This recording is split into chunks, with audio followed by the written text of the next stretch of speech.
Oke, assalamualaikum warahmatullahi wabarakatuh. Jadi hari ini kami ingin membuat presentasi tentang bank, yaitu adalah lembaga keuangan yang dimiliki oleh pemerintah maupun swasta yang digunakan untuk menyimpan uang pada masyarakat. Tanpa berlama-lama lagi, kita akan memperkenalkan diri kita masing-masing.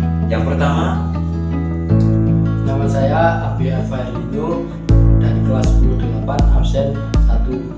saya juga dari kelas 10-8, Panji Wiratama, absen 26. Saya Panji Dagong Sai, absen 25.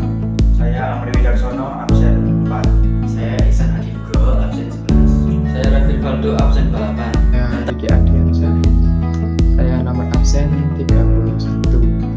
Dan tanpa berlama-lama lagi, silahkan menyaksikan videonya. Di sini saya akan menjelaskan tentang pengertian bank. Pengertian bank, kata bank itu berasal dari bahasa Italia, yaitu banco. Banco berarti bangku atau meja. Meja dalam sejarah bank pertama kalinya digunakan sebagai tempat untuk menukar uang. Oleh karena itu, bank pertama kalinya adalah sebuah tempat penukaran uang. Pada tahapan berikutnya, fungsi bank diperankan oleh para pandai emas, atau dalam bahasa Inggris kita sebut goldsmith, yang menyediakan jasa menyimpan uang emas dan perak untuk menghindari pencurian. Untuk membuktikan bahwa seseorang telah menitipkan uang emas dan perak, dia diberi selembar kertas yang lebih populer yang disebut dengan goldsmith's notes. Goldsmith's notes dapat disamakan dengan uang viral dewasa ini. Dengan lembar uang kertas itu, transaksi jual beli emas bisa dilakukan dengan mudah oleh goldsmith dan penyimpanan uang. Dalam Undang-Undang Nomor 10 Tahun 1998 tentang perubahan atas Undang-Undang Nomor 7 Tahun 1992 tentang perbankan, dijelaskan bahwa bank adalah badan usaha yang menghimpun dana dari masyarakat dalam bentuk simpanan dan menyalurkannya kepada masyarakat dalam rangka meningkatkan taraf hidup orang banyak. Fungsi bank berdasarkan pasal 3 UU Nomor 7 Tahun 1992 yang diubah dengan Undang-Undang Nomor 10 Tahun 1998 tentang perubahan atas Undang-Undang Nomor 7 Tahun 1992 tentang perbankan. Fungsi utama perbankan di Indonesia adalah sebagai penghimpun dan penyalur dana masyarakat. Selain itu, bank juga berfungsi sebagai pelayan masyarakat, penghimpun dana dari masyarakat. Bank berfungsi sebagai penghimpun dana dari masyarakat karena bank dipercaya oleh masyarakat sebagai tempat yang aman untuk menyimpan dana.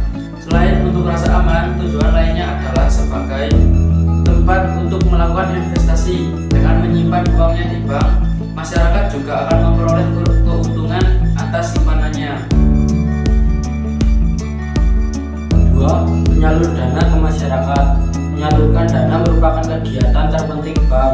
Sebagian besar penyalur dana kepada masyarakat terdiri dalam bentuk pembiayaan untuk bank syariah. Melalui penyaluran dana, bank akan memperoleh pendapatan. Yang ketiga, pelayan masyarakat. Beberapa fungsi pelayanan jasa kepada nasabah, diantaranya jasa pengiriman uang atau transfer, pemindahan bukuan, penagihan surat-surat, clearing, letter of credit, inkasu, safe deposit box, dan garansi bank. Dalam hal ini, bank berfungsi sebagai pelaksana jasa atau agent of service.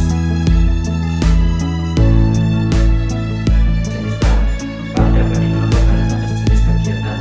1. Badan hukum dan kepemilikan. 1. Bagian bank menurut jenis kegiatan. A. Bank sentral.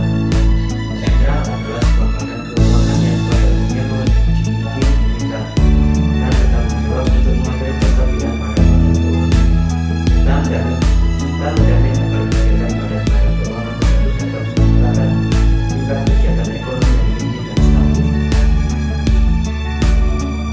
Keuangan tetapi juga upaya partisipasi dan kesejahteraan masyarakat secara keseluruhan. Menurut Samuelson 2020, Bank Sentral memiliki sejumlah tujuan dalam menjalankan kebijakan. moneter sesuai dengan tujuan ekonomi makro. Tujuan-tujuan tersebut adalah sebagai berikut. 1. Mencapai pertumbuhan ekonomi yang tinggi dan berkesinambungan. 2. Penggunaan tenaga kerja yang tinggi. Tingkat pengangguran rendah. 3. Stabilitas harga. 4. Stabilitas suku bunga. 5. Stabilitas pasar keuangan. Dan 6. Stabilitas pasar nilai tukar. Bank umum adalah bank yang melaksanakan kegiatan usaha secara konvensional dan atau berdasarkan prinsip syariah yang dalam kegiatannya memberikan jasa lalu lintas pembayaran. Bank umum sering juga disebut bank komersial atau komersial bank. C. Bank syariah. Berdasarkan Undang-Undang Republik Indonesia Nomor 21 Tahun 2008 tentang Perbankan Syariah, bank syariah adalah bank yang menjalankan kegiatan usahanya berdasarkan prinsip syariah. Prinsip syariah adalah prinsip hukum Islam dalam kegiatan perbankan berdasarkan fatwa yang dikeluarkan oleh lembaga yang memiliki kewenangan dalam penetapan fatwa di bidang syariah. Ada dua jenis bank syariah, yaitu sebagai berikut. A. Bank umum syariah, yaitu bank syariah yang dalam kegiatannya memberikan jasa dalam lalu lintas pembayaran. B.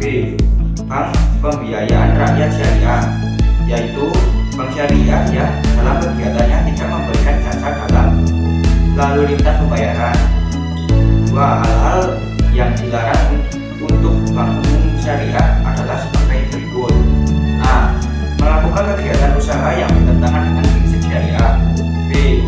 Melakukan kegiatan jual beli saham secara langsung di pasar modal. D. Melakukan penyertaan modal kecuali pada bank umum syariah atau lembaga keuangan yang melakukan kegiatan usaha berdasarkan prinsip syariah dan penyertaan modal sementara untuk mengatasi akibat kegagalan pembiayaan berdasarkan prinsip syariah dengan syarat harus menarik kembali penyertaannya. 3. Hal-hal yang dilarang untuk bank pembiayaan rakyat syariah adalah sebagai berikut. A. Melakukan kegiatan usaha yang bertentangan dengan prinsip syariah. B. Menerima simpanan uang berupa giro dan ikut serta dalam lalu lintas pembayaran.